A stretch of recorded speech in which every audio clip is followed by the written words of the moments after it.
Hey, these are Victory Outreach people. This is part of our engagement team. These guys here? Yeah.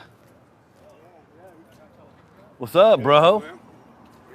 You get some chocolate, huh? Oh yeah, me and my boy went over and got something to eat. Nice. What's up, bro? What's up, big dog? What's up, Alex? Filming today, we're doing a little documentary work. Montreal, you're a movie star, I can see it. So for the people watching, they have a medical, they come once a week, right? The big medical van? Yeah, once a week. Basically a free clinic, and so that's actually gonna draw a crowd here. So you're always gonna have an influx of more tents when you have stuff like that available. I'll have to call you It back. is We're the doing a best thing for the podcast people on the street, because it allows groups like us to come out, engage them on the street level, and hopefully convince some of them that maybe they should get into a shelter, maybe they should check into a hospital, get some medical issues dealt with, maybe check into Unity for some mental health care, things like this. Very easy, we just radio cab them. We use a local company, we have an account. So that's kind of what we're doing here. You know, it's easier to fish when the fish are schooling together, right? You just use a net. So everyone knows Spence. Spence, what do you want to do? What do you want to hit up? Nah, we just came down and gave like 50 sodas out and some fruit to right here, and then obviously we just walk. I mean, nice. We just want to walk. We can just walk down the pit. Go. We can walk wherever you want to go. Doesn't matter to me. You can drive it down there, bro. Hey Jen. Yeah. I'll come back and talk to you in a bit, okay? All right. Okay. Did you get a smoke? Yeah, cars and safe. Yeah. I have been trying to watch it. I do. No, I appreciate you watching over my truck. But if you want, you can have Adrian drive it down, maybe, or. Come in beside you. No, there's nobody getting in my truck besides me, bro. It's sad, right? Just make sure nobody fucks with it. Keys it. Like 4 o'clock. Thank you.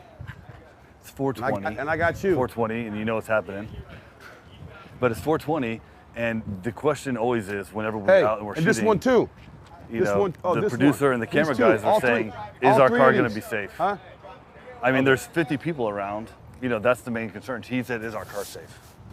Our cars are safe. Yeah. I asked them if they're safe. They said they're fine. They'll watch over them. So, I've been down here for 3 years. Yep. Knock on wood. They know my vehicles. I've never had my vehicle broken into once. I've never even had stuff stolen out of the back of my vehicle. That's right. Never, not once. I will say that, you know, for a community, the Portland homeless community in general, they are pretty loyal to their word. And, you know, that goes 100. back to the conversation It's that street we thing. were having is that once you create that rapport, that impact, now anything can happen. Yep. But, you know, I know Spencer and yourself, you guys have been down here doing a lot of good for a long time. And that goes a long way with these people. I mean, they really do appreciate it. And for the most part, you can take them at their word. I've never had somebody 100. not be a man of their word when they've told me they're not going to do something. That's the only thing they have left, is their word. Yeah. If you get burnt on the streets, then you're done. You can't even be on the street anymore. Yeah. Alex, I was going to ask you, like, how the aspect of people that want to be homeless. So, like, you know, this is something that I've grappled with and had issues with in my personal feelings and advocacy in terms of this situation or discussion. When you encounter people that just want to be homeless, like, what do you do? Do you guys just kind of cut your losses, or are you still trying to advocate for them to move to a better situation? Spencer's the best at answering this, but you know, I used to be homeless as an adult and as a child, and you never cut your losses. Never. Spencer had a relationship with a guy, and this was an OG. This dude was an OG, like straight up. 18 years, 20 years on the streets, 3-year relationship, and it led to him reuniting with his family. In New York. Back in New York. I actually just heard from him too, and he's doing well. See? So he's got a job. He's got his own place now. This dude was pimping and selling dope here in Old Town for 18 years. Yeah. And now he's back home. And the reason that it happens is because I caught him on a bad day. Yeah. That's right. And so all the other days, you know, he was doing his thing. He wasn't really interested. I caught him on a bad day where he's like, man, I can't do this anymore, man. Yeah. And so that's why we try to contact people on a daily basis. So we contact them 100 times, and 99 times they tell us, I'm good. That 100th time, they're like, man, I can't do this anymore, man. Yeah. What can I do? Can you help me? I'm like, yeah. So what we do is we go around, we just plant seeds, man. That's all we do. That's right. And sometimes those seeds grow and sometimes they don't, but at least we plant that seed. So when you're ready, because I can't make them be ready, when they're ready, they know we're here. How do you keep your desire for what you want to create as a business and as a model, and your desire to see someone do better? How do you keep that in line with also, I mean, I don't want to say free will, but allowing someone to also walk the path that they want to walk. I know you say that you can't make them do it, but you know, if you're constantly putting them in a position where you're there to be a crutch for them to get up, ultimately at some point in time you will catch them on a bad day, and they might take that. But my concern is that if someone hasn't done the work that's necessary for them to be self-sufficient, when they leave this area where you guys have constant interaction with them and they get to another area, how do you help to ensure that they don't just backslide or fall back into the same situation? I think, and now they're in a place where they don't have the resources of what you guys are trying to offer. I think that we've been very intentional about the strategic partnerships that we built in the private and nonprofit sectors. So we work, again, like City Team, Bybee Lakes, Hope Center, Gospel Rescue Mission, Union Gospel Mission, right? Blanche House right behind us. These are proven programs that have 80 to 90% effective rate of non-recidivism, so people stay in the program, graduate, and stay off drugs for up to 5-10 years, or forever. And so dealing with, you know, getting these people into shelters, that's why currently, I mean, we're working on a shelter, but we don't have a shelter, right? What we're trying to do is we're trying to fill up all the awesome shelters that already exist. So we've turned away 29 people this way because of lack of bed availability this week alone. But on the positive side to that, in the last 2 days, I've gotten 3 bus tickets for people to go home and be with their families. That's right. The best way for somebody to be successful is to get them out of this area and get them around people that love them. That's the hard part about working down here sometimes too. When I first started working down here, so many times we fail over and over and over again. And I don't really necessarily see it as a failure, but like you see these people that you want to help, but until they're ready to help themselves, there's nothing we can really do. All we can do is show love. And the thing is it's not about even giving them things. So when we want to help somebody, I always say, listen, I'm going to take 5 steps towards you. I just need you to take 1 step towards me. 1 step. So I know that you're ready to make another step. I'm willing to do the majority of the work until you can get on your feet enough to do most of the work. And we're just trying to get people into shelters. We're trying to save lives. Yeah, it's like, what is the goal? We Narcaned a guy, yesterday? Today? No, today. Yesterday. Yesterday. Yeah, we saved and somebody's life. that's like the 9th person in 6 days in just Old Town that we Narcaned.